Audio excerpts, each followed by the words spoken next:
Hey, Wallace. Today we're going to make trail mix. This is one of my favorite snacks. Do you like trail mix? Oh, I love trail mix. It's so much fun because you can put anything in it that you want.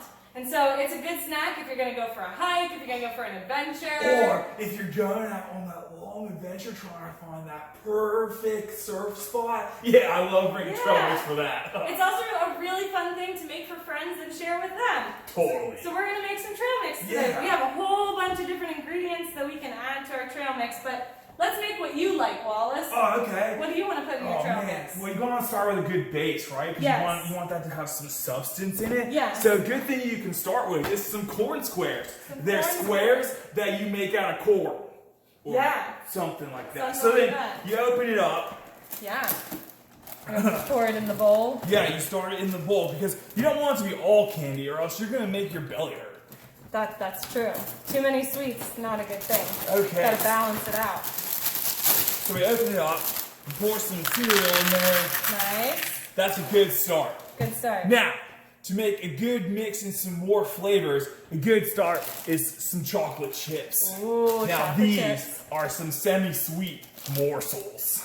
Ooh. Nice. Just sprinkle a little of those things in there, and you're good to go. Now, my buddy Kyle, he likes to put seaweed in his. Seaweed? That doesn't sound too good. Hey, each their own, man. You're right, Now, you're right. So you can put anything in it. The next thing I like to go, since I'm a big fan of surfing, you gotta go with some fish, because the fish are swimming around in the ocean, and that's where I like to surf. So you pour some of those fish in there so they can swim around in the trail mix. Yeah, Oh, nice. Even though we already have some chocolate, I'm gonna throw in a couple more. Here's some M&Ms. Now I got a pro tip for you on the M&Ms. If you take 4 of them and put it down on the table, it smells Yeah. Whoa. Take that one to the bank. Okay, so you pour that in there. Nice, very good. Okay. What do you like to put in yours, Rachel? Well, I like to have a little bit of protein in mine, so I like some almonds a lot. So Keep we'll the put a body couple, going. Keeps you going, gives you some energy.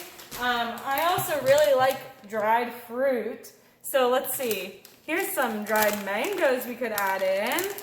That's a good addition. Some dried bananas is a good option. All right. Lots of good things. Sometimes I like raisins, but gotta really be in the mood for raisins. And don't forget, trail mix is really great for your kids, like Sour Patch Kids. Yum. And so then what you're going to do is you just mix it all up. You can use a spoon or your hands if your hands are clean. I just washed my hands. You're just going to mix it all up. Swim around, little fish, swim around. And then if you're going to share it with some friends, you can put it in a little baggie, add some to the bag. If you have some nice ribbon at home, you can tie it all up. Just like this one. Just like that one. Tie it all fancy like. This might be one big ribbon. And then you're going to give it to your friends. Oh, that's for me? That's for you. Wow, Rachel, you shouldn't. I'm going to put it in my pocket. Great. And then you have it for later. Righteous. Thanks for cooking with Rachel. Hey, see you later. Thanks for inviting me over, Thanks Rachel. for coming to cook with me. All right, I'm going to go surf. Nice.